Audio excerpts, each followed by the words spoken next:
परमेश्वर का बहुत बहुत धन्यवाद करूंगा जो मुझे मानव जीवन दिया। उसके बाद मेरे माता पिता का जिन्होंने मुझे ऐसे संस्कार दिए, और सबसे बड़ा धन्यवाद मेरे ग्रेट मेंटरशिप, हिंदुस्तान की नंबर 1 मेंटरशिप को जोरदार तालियों के साथ धन्यवाद देंगे। Thank you. और उसके बाद सबसे बड़ा धन्यवाद मेरी हिंदुस्तान की नंबर 1 विश्व विजेता टीम के लिए जोरदार धन्यवाद। एक बार जोरदार तालियों से धन्यवाद।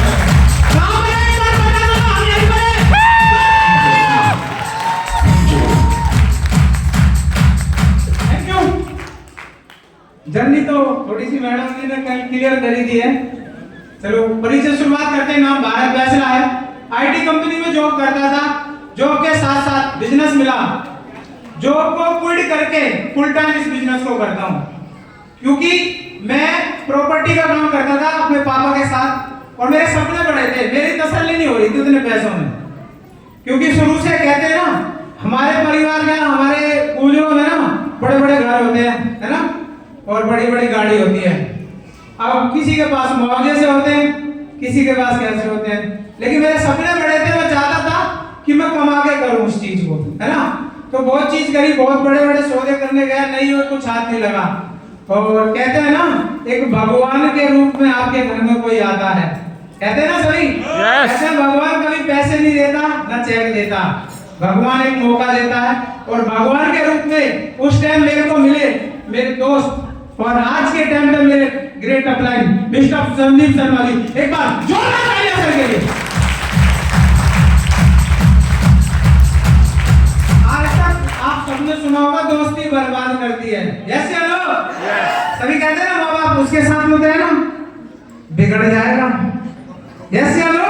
यस। वो ऐसा है, वो ऐसा है। लेकिन इस बिजनेस को देने वाले मेरे दोस्ती थे। सब कहते हैं दोस्ती बर्बाद करती है। मेरे को ऐसा दोस्त मिला जिसने मुझे आबाद कर दिया। और कहते हैं ना दोस्ती पक्की वाली, छोड़ा नहीं, है ना, फिल्म दिखाया। अब कोरोना खत्म हुआ था, पैसे कोई एक्स्ट्रा खर्च नहीं करना चाहता, सभी जानते थे उस टाइम पे, क्योंकि पता नहीं कब गाड़ी कब लॉकडाउन हो जाए ना। तो भाई साहब मेरे दोस्त तो पक्के वाले थे, पीछे नहीं छोड़ा। सुबह निकले तो फॉलो, रात में दिनेश जी जाए गाड़ी खड़ी करके आए, गेट बजाए। अब मेरी एक आदत थी, मैं किसी को मना नहीं करता था, कोई भी आ जाए भाई घर में। भाई कहते हैं ना अतिथि देवो भव। आज के टाइम में अपना रिश्तेदार नहीं आता, इतना टाइम नहीं है। अब कोई तुम्हारे पास टाइम निकल के आ रहा है उसका सम्मान ना करे, वो मेरे परिवार में किसी ने सिखाया नहीं।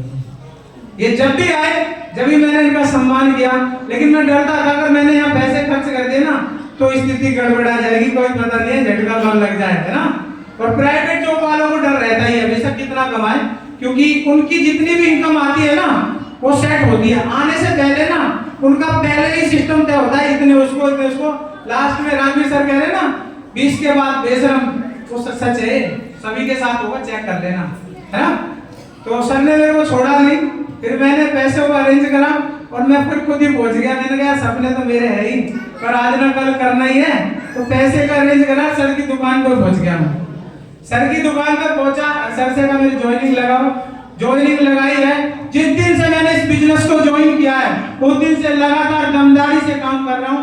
अपलाइन ने जो कह दिया वो कह दिया, कोई इफ ना बट, काम करना है, सिर्फ काम करना है, क्योंकि सपने बड़े हैं। और सपने आप सब अपने अपने बिजनेस कर रहा होगा, कोई नौकरी कर रहा होगा, इससे कभी किसी के सपने पूरे नहीं होते कभी भी।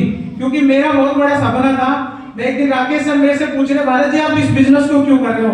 मैं सर इस बिजनेस को इसलिए कर रहा हूँ कि आज लोग मेरे पापा को, मुझे मेरे पापा के नाम से जाना चाहता है, क्योंकि मेरे पापा की गवर्नमेंट जॉब है।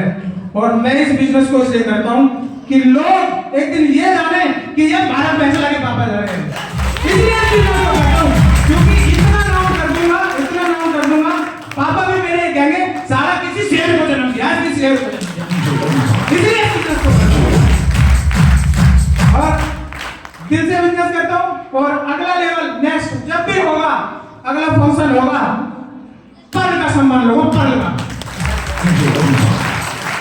और कल गुरुजी से बात हुई थी, कहते हैं इस बिजनेस को करने का मजा जब तक नहीं आता जब तक कोई कंपटीटर ना हो। यस यस है ना।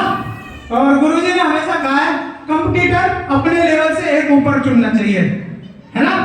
अब मेरे एक मित्र है, साथ के हैं और लगातार अच्छी दोस्ती, आपस में अच्छी बातचीत है। मैं अपना कंपटीटर चुनना चाहूंगा। हमारे मित्र हैं मिस्टर ललित पिंकी जी। ये मित्र हैं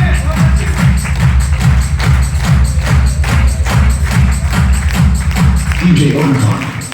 और कहते हैं कंपटीटर चुनने के बहुत फायदे हैं, है ना। अब दोनों के हाथ में लड्डू होंगे। मैं सोचूंगा ये मेरे से आगे निकल जाए, ये मेरे सोचेंगे मैं इससे आगे निकल जाऊं। और ये कंपटीटर पक्का है और कंपटीटर से चैलेंज ऊपर चैलेंज कर रहा हूं मैं। इनकी आईडी पे डायमंड होने से पहले 12% की आईडी पे डायमंड हो 5% होगा। चाहे कुछ भी हो जाए, रात दिन जॉब करना पड़े, 100% पीछे करके जाओ, 100%। Thank you. DJ Omkar. DJ Omkar. भाई तो भाई दमदार तालियां होनी चाहिए एक बार, दमदार।